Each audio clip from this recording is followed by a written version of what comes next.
Now let's start with the next extract. I had discussed with you that Antonio is found sad, and his friends Salarino and Salanio, they are trying to find out the reason of his sadness. Antonio says he doesn't know why he is sad. Salarino says that his mind is at the sea, where his ships are sailing like big lords and wealthy citizens. Salanio says, Sir, if suppose I had such venture, means business trips forth, the better part of my affections, my thoughts would be with my hopes abroad. Definitely, I would be thinking about my ships which are sailing to different countries. I should be still plucking the grass to know where sits the wind, and I would be plucking the grass to see where the wind goes. Okay, to check the direction of the wind. Peering in maps, I would be looking in maps. I would be looking in maps. I was searching in maps for ports and piers and roads. I would be searching for harbors, clear, for harbors, maps, channels, okay, roads, and every object that might make me fear misfortune to my venture, and I would do every possible thing to inquire about my ventures, my business trips. Out of doubt would make me sad, and all these things definitely would make me sad. Salarino, what he says here, my wind cooling my broth, and if when I cool my soup, when I blow my soup, would blow me to an egg. It gives me attention. When I blow my soup to cool it down, it gives me attention. When I thought what harm a wind too great at sea might do, and I would be thinking what a great wind can do harm to my ships. So whenever I blow my soup to make it cool, it gives me tension what a great wind can do harm to my ships. I should not see the sand hourglass run. I should not see the sand hourglass. Sand hourglass is an apparatus. Sand hourglass is an apparatus to donate measure time. It was used by in ancient times. He says, when I should not see sand or glass, because but I should think of shallows and of flats, and see my wealthy and drew decked in sand. When I see sand or glass, again it gives me again attention, and I would feel what that my ship would be dug in the sand. In no time, my ship would be dug in the sands. Next page, page number 22.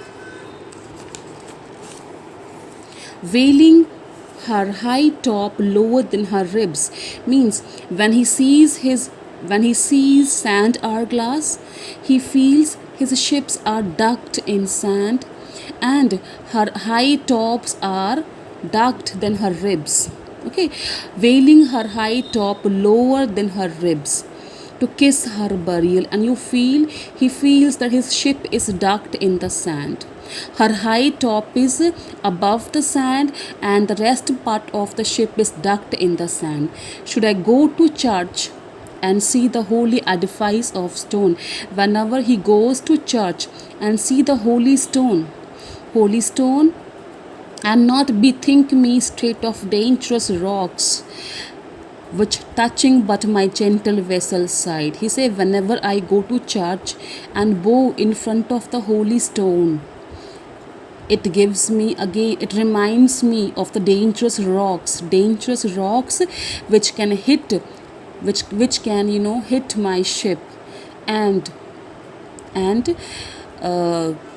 destroy the ship, which touching but my gentle vessel side, would scatter all her spices on the stream, and all the spices, the store which is on the ship is found floating on the sea water, would scatter all her spices on the stream.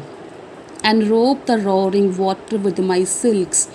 And in a word, but even now worth this, and now worth nothing. He means to say, when he goes to church and bow in front of the holy table, it reminds me, it shakes me. Sometimes he feels that the dangerous rocks can hit his ships, and that would make his ship to scatter all the silks and spices the stores on the water.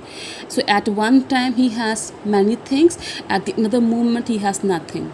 So hey, which touching but my gentle vessel side, if these rocks touch my gentle vessel ship here side, would scatter all her spices, and it would scatter all her spices, her here ship spices on the stream, and rope the roaring water, and the water waves will be covered with the silk. Okay, and in a word, but even now worth this, and now worth nothing. At one moment I had enough, at the another moment I would have nothing. Shall I have the thought to think on this? Shall I lack the thought that such a thing bechance would make me sad? And all these things, if I think definitely would make me sad. But tell not me Antonio, I know Antonio, he is sad to think upon his merchandise. Again bache, Antonio is sad, he doesn't know the reason of his sadness. Okay, he feels, he doesn't know why he is sad, and everyone is trying to find out the reason of his sadness. One feels that he is sad that because of his ships which are sailing to different countries. Other feels that if he were in his place, he would be looking in the maps and for channels and harbors. He would pluck the grass to see the direction. Now but this Salarino. Salarino feels that when he cool his blow his soup to make it cool, it gives him tension that what a great wind can harm him, can harm his ships. Okay, and secondly he says that he should not see the sand hourglass. If you see sand hourglass, again it reminds me of the sand where he feels his ships are ducked in. Okay, her high tops are above the sky, above the sea, and the other part is ducked in the sand. Then he say, when I go to church and bow in front of the holy table, he feels that he starts thinking about dangerous rocks. Okay, dangerous rocks which can hit his vessel and scatter all her spices on the stream, and the water waves are covering with the silk. In a word, he has too much, at the another moment he has nothing. So all these things actually is are making Antonio sad. Antonio, now what is Antonio opinion here? Believe me, no, I thank my fortune for it. My ventures are not in one bottom trusted. Believe me, I thank my fortune because my business, my venture is not dependent on one ship. He does not have only one ship but actually many. So here my ventures are not in one bottom trusted, not to one place. His ships actually has not gone to one place but to many countries. Nor is my whole estate upon the fortune at this present year. Okay, and nor does my financial position depend on the commercial income of the current year. Therefore my merchandise makes me not sad. It means like his merchandise, his ships, his loaded ships are not making him sad. He refused that he is sad because of his ships. Salarino, why then you are in love? It means if you are not sad because of your ships, then you must be in love. And to say he says nonsense. It is a nonsense actually to think about love. Okay, Salarino, not in love neither. Then let us say you are sad because you are not merry. You are sad because you are not happy. it were as easy for you to laugh and leap and say you are merry. If you are happy, it would be easy for you to laugh and say you are happy, because you are not sad. Now by two-headed Janus, nature hath framed strange fellows in her time. You say by two-headed Janus, but who is Janus here? A Greek god who has two heads. Now by two-headed Janus, Janus beta is a Roman god, okay, and he has two heads. One head's of inside, and but one head is outside. So nature has framed strange fellows in her time. Sometime they will evermore peep through their eyes and laugh like parrots at a bagpiper.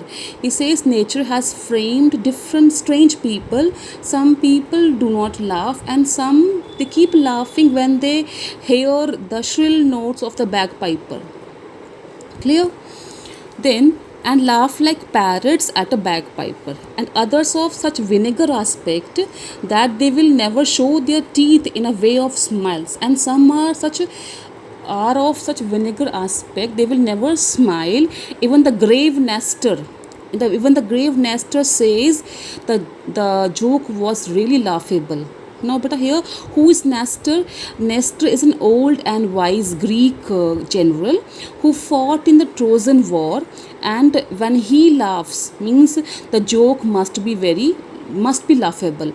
Actually, he want to say that Salarino, like you are not sad because of these the above reasons, that it means that you are made like this by nature has made different type of people, strange people, like a two-headed Janus. Again, but a Janus is actually a Roman god, okay, and he has two heads. One head is smiling and one head keeps frowning, okay. So, and nature has made some strange people, and some people they keep laughing when they hear the shrill notes of bagpiper, okay, and some they never smile, like never smile. Even Nestor this general says the joke was really laughable.